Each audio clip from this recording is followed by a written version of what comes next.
ہم نے کتابوں میں پڑھا ہے کہ جب شب قدر آتی تھی نا، مغرب کے بعد لوگ کانپنے لگ جاتے تھے۔ شب برات والے دن مغرب کے وقت لوگوں پہ راشا طاری ہوتا تھا، ہائے کیا بنے گا۔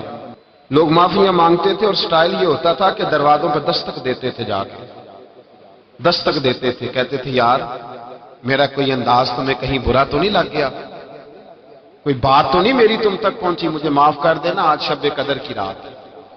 اور پھر مسجدوں میں لوگ آتے تھے تو نیک لوگ، پرہیزگار لوگ، اللہ تبارک و تعالیٰ کے پاک باز بندے، جن کے لیے گمان بھی نہیں کہ وہ کوئی کبیرہ جرم کا ارتکاب کریں گے اور پھر اس پہ ڈٹیں گے، وہ لوگ بھی رویا کرتے تھے۔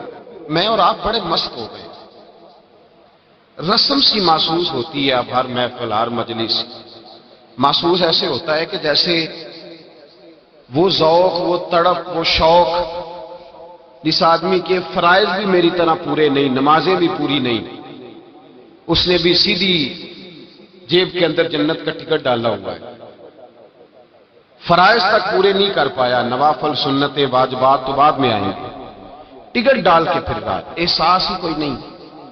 پتہ نہیں کتنے پتھر اور سنگ دل ہو گئے ہم لوگ کہ وہ جو اندر درد تھا نا کہ یار وہ کہیں ایک بات، ایک جملہ، کہیں ایک لقمہ حرام کا، وہ کہیں فلاں جگہ پہ کوئی بے ادبی، وہ لوگوں پر بوجھ بنتے تھے، ان کے عیب، جرم، خطائیں۔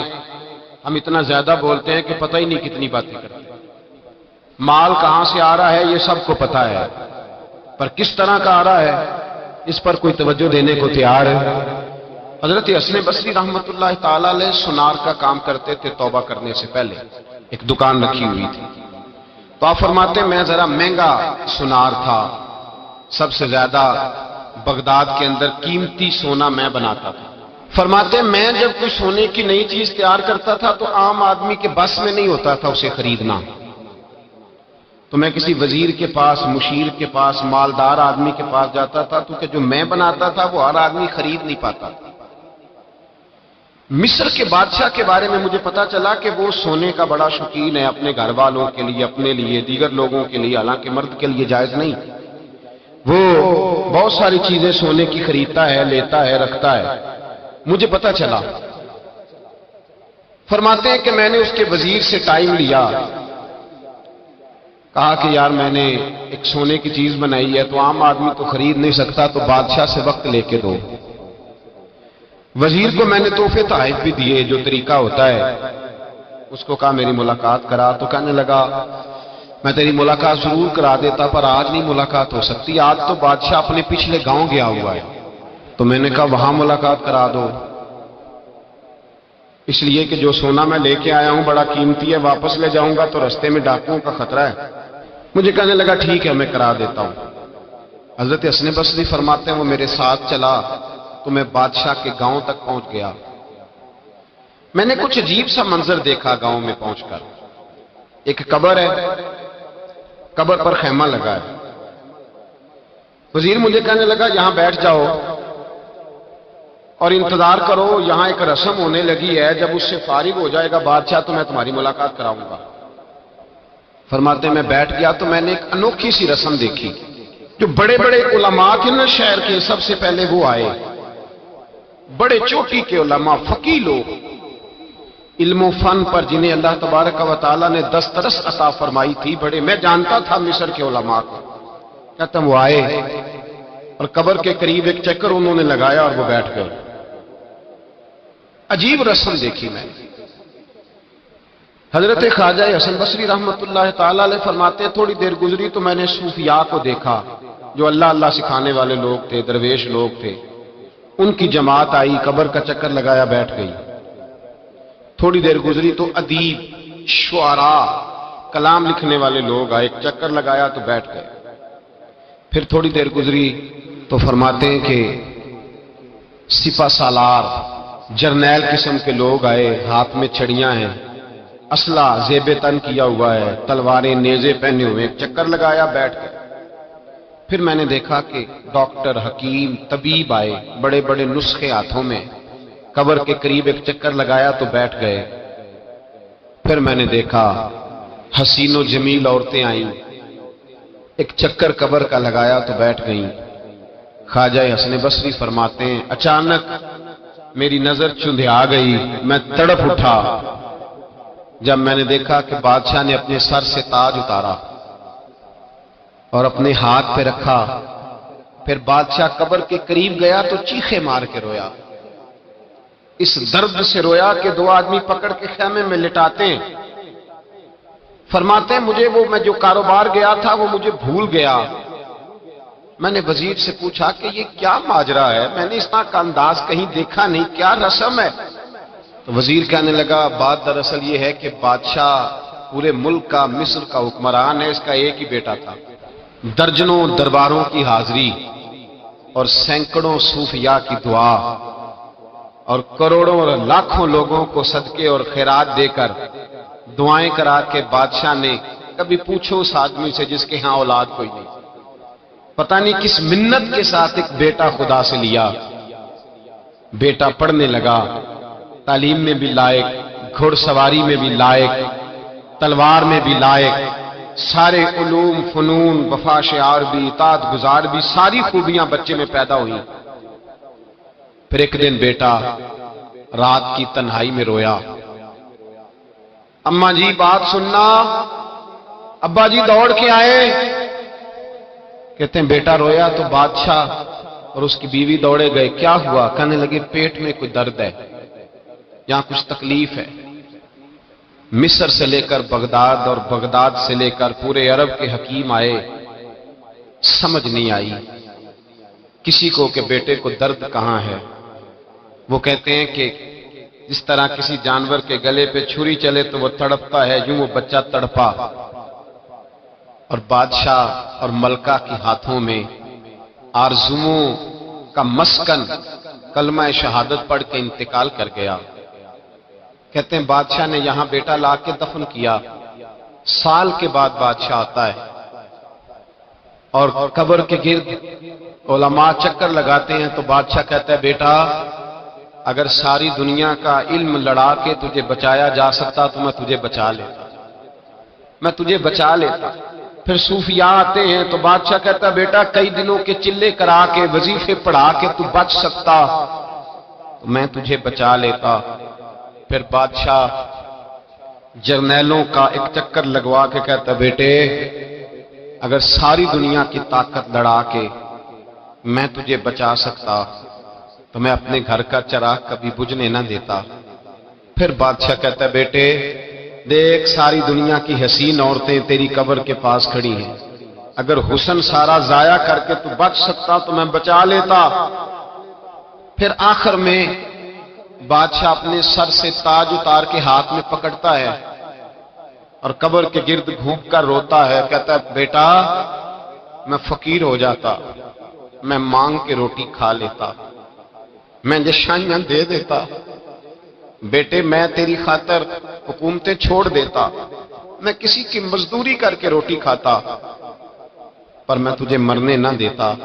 پھر وہ روتا ہے اور کہتا ہے کیا کروں کل نفس ذائقۃ الموت، کیا کروں جو تجھے لے کے گیا ہے اس نے قانون بنایا ہے کہ ہر ایک نے موت کا ذائقہ چکھنا ہے، اس نے قانون بنایا، اور جب اس کا قانون لاگو ہوتا ہے پھر نہ ماں کی سسکیاں کام آتی ہیں، نہ باپ کی دعائیں، نہ علم نہ فن، پھر کوئی چیز کام نہیں آتی، پھر جانا پڑتا ہے، پھر جانا پڑتا ہے۔ باپ ایک ایسا رشتہ ہوتا ہے جو زندہ ہوتا ہے تو لگتا ہے سر پہ چھت ہے، اور جب وہ رخصت ہوتے ہیں تو لگتا ہے چھت اتر گئی۔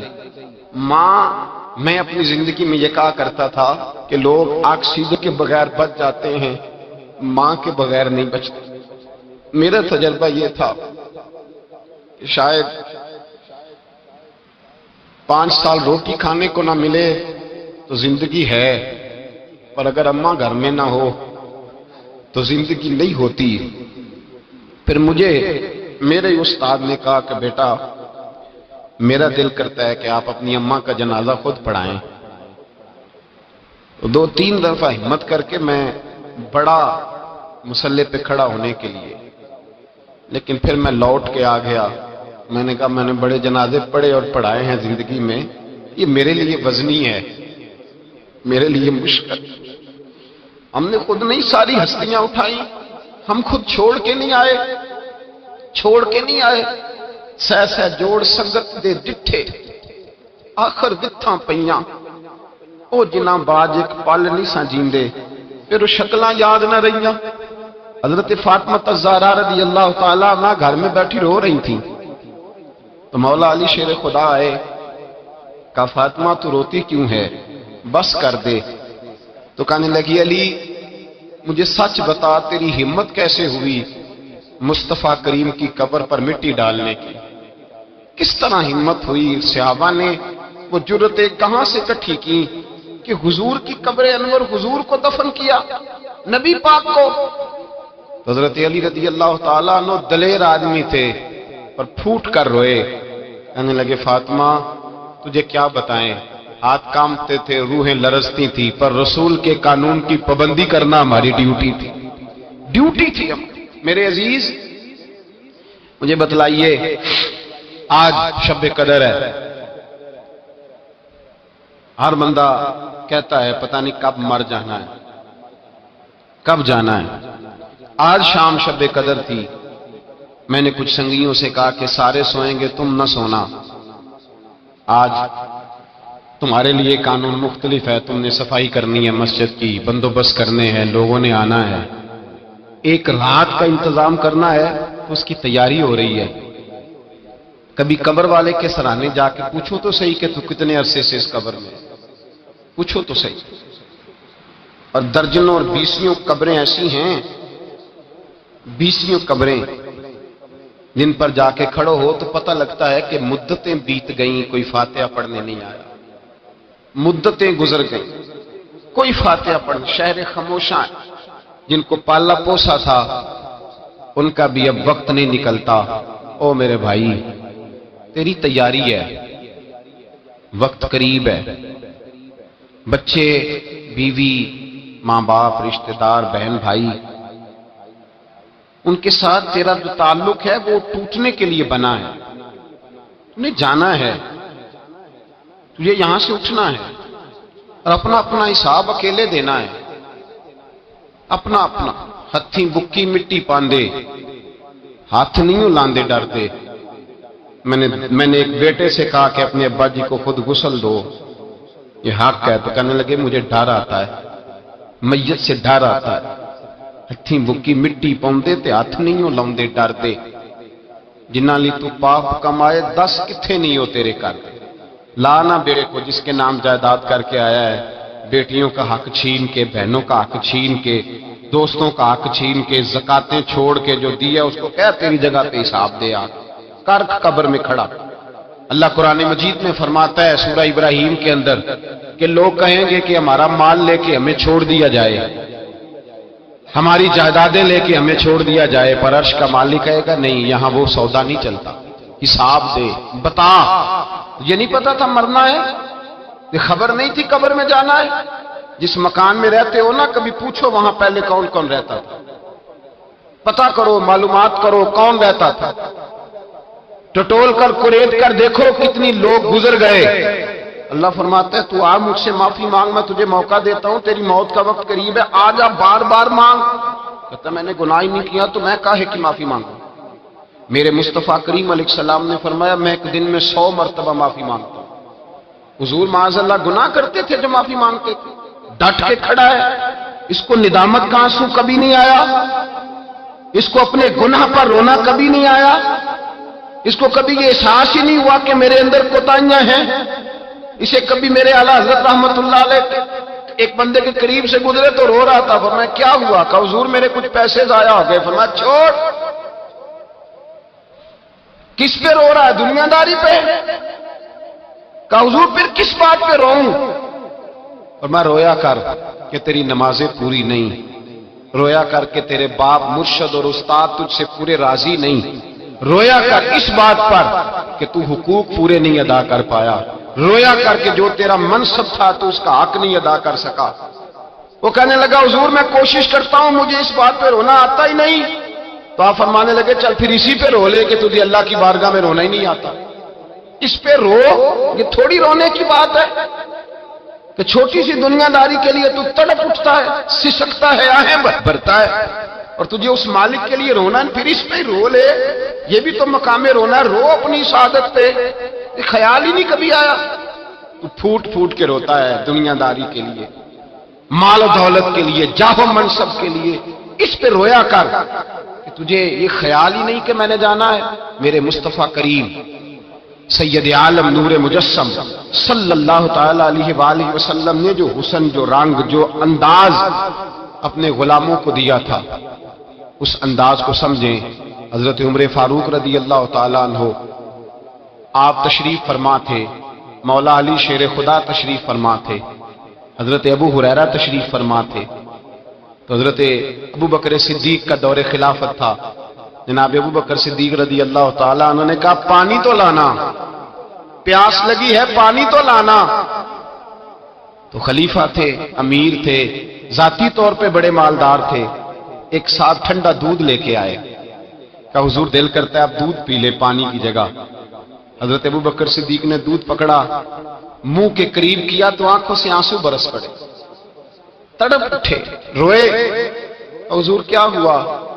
فرمانے لگے جس رسول سے سوال نہیں ہونا تھا انہوں نے تو اتنی نعمتیں استعمال نہیں کی، ابو بکر تو سوال ہونا ہے، اس سے تو پوچھا جانا ہے نعمتوں کے بارے میں، تو میں لے جاؤ دودھ نہیں، مجھے پانی دو، پتہ نہیں میں کتنا وقت میرا باقی ہے تو میں اتنا بوجھ نہیں اٹھا سکتا۔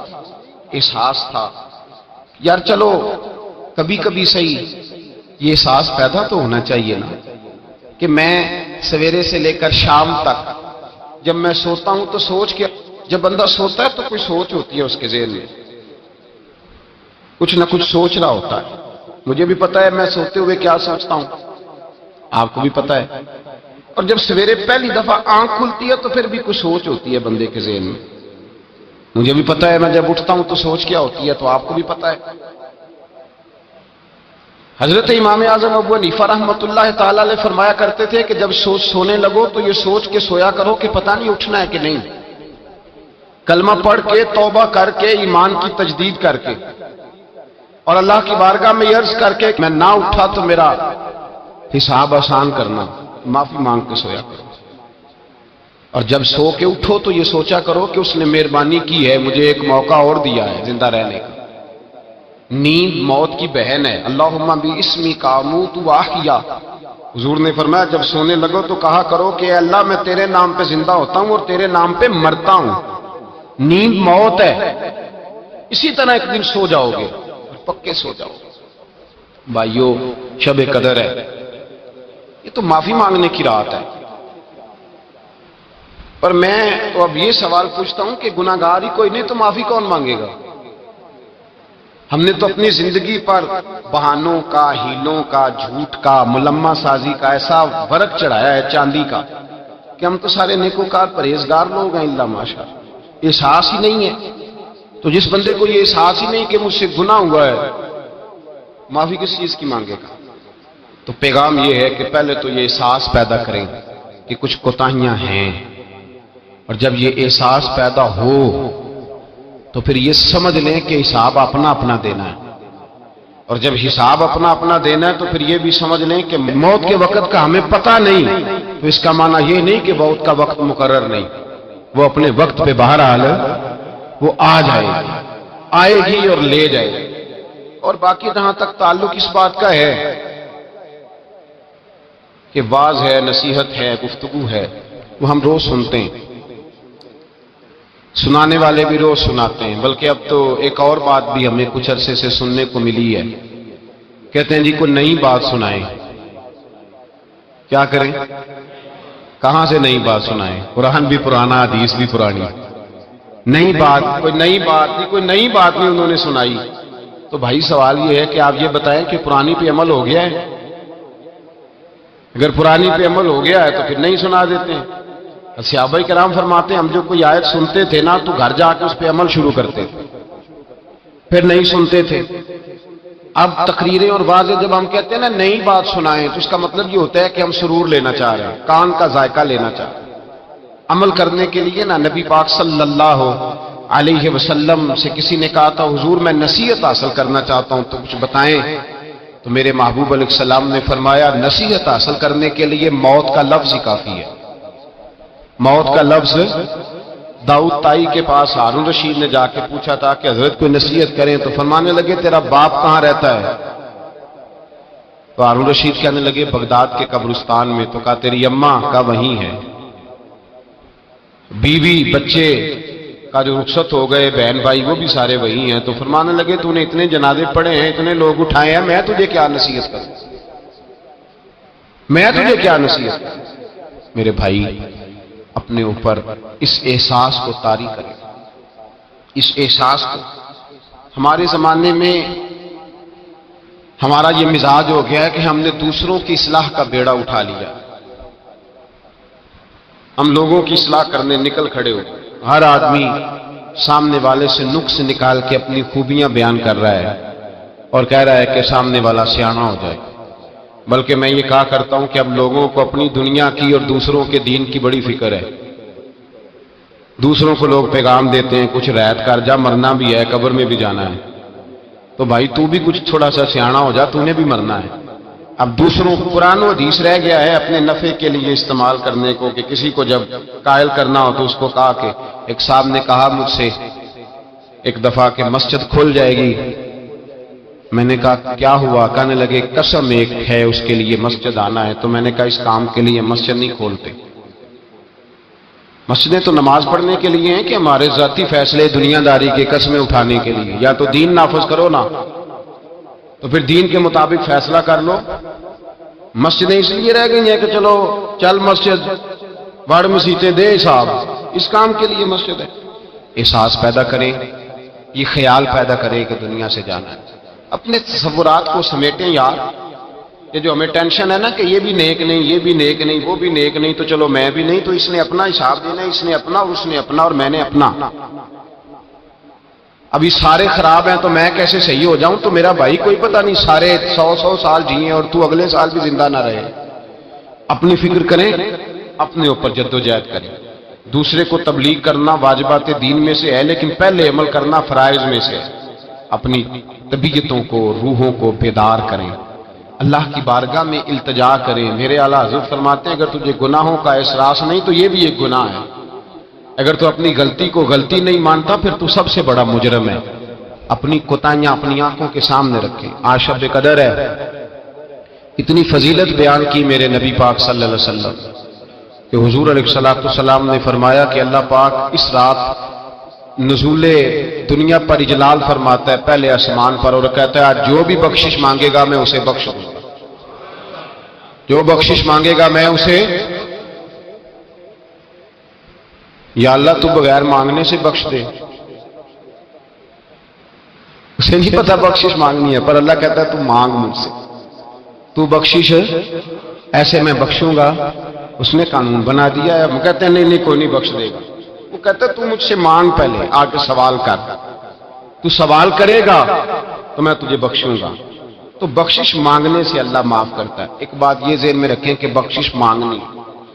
دوسرا میرے بھائی اس تصور کو پکا کرے اپنی طبیعت میں کہ توبہ وہ بندہ کرے جو توبہ کی شرائط کو سمجھتا ہے۔ ایک تو محسوس کرے کہ مجھ سے غلطی ہوئی ہے اور فلاں گناہ ہے جو روز مجھ سے ہوتا ہے، ایک تو اس کا احساس پیدا کرے، اور دوسرا یہ خیال کرے کہ میں توبہ کر رہا ہوں کہ میں کام آج کے بعد نہیں کروں گا۔ توبہ کا مطلب کیا ہوتا ہے؟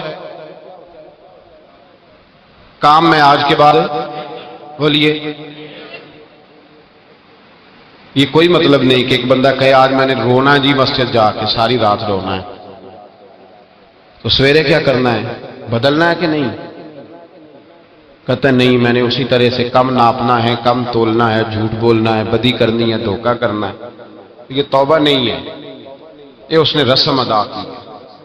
توبہ یہ ہے کہ تو اللہ کی بارگاہ میں، ہاں یہ الگ بات ہے کہ سویرے نفس نے پھر برگلا دیا، شیطان کے ہتھے چڑھ گیا، لیکن جس کا پروگرام یہ ہو کہ چلو آج شب قدر ہے، تو یہ پھر رسم ادا کی اس نے، لفظوں کے گورکھ دھندے میں الجھا رہا ہے، وہ مفاہیم معنی اور روح تک نہیں پہنچ سکا۔ روح تک جانے کی کوشش کریں۔ اپنے گناہ اعلیٰ حضرت رحمۃ اللہ تعالی علیہ فرماتے ہیں کہ تیری توبہ تب ہے کہ جب جس گناہ سے تو توبہ کر رہا ہے نا، سویرے پھر بندہ کوئی تجھے اس گناہ میں دوبارہ مبتلا نہ دیکھے۔ رسم نہ ادا کرنا، جھوٹ نہ بولنا، ایک تو احساس پیدا کریں. سچ مچ میں کہا کرتا ہوں کہ اللہ سے رزق بھی مانگیں، شہرت عزت دولت بھی مانگیں، لیکن شب برات اور شب قدر کی رات صرف اس سے بخشش کا سوال کریں اور احساس یہ پیدا کریں کہ اللہ تو مجھے بخش دے. یہ توجہ کے ساتھ انہماک کے ساتھ. ساری راتیں تو ہم جاگتے نہیں، کبھی کبھی جاگتے ہیں، بیدار رہتے ہیں. تو جو بیداری کے راتیں ہوں پھر صحیح طریقے سے بیدار رہنا چاہیے، توجہ ہٹا کے ہر چیز سے، چھوڑ چھاڑ جبر کرے. حضرت ابو بکر فرمایا کرتے تھے کہ اگر تجھے رونا نہیں آتا تو رونے جیسا منہ ہی بنا لے، اچھوں کی نقل بھی اچھی ہوتی، شکل ہی بنا لے اس طرح کی جو اس کی بارگاہ میں پیش ہونے والی ہو، رسم نہیں ادا کریں. آخر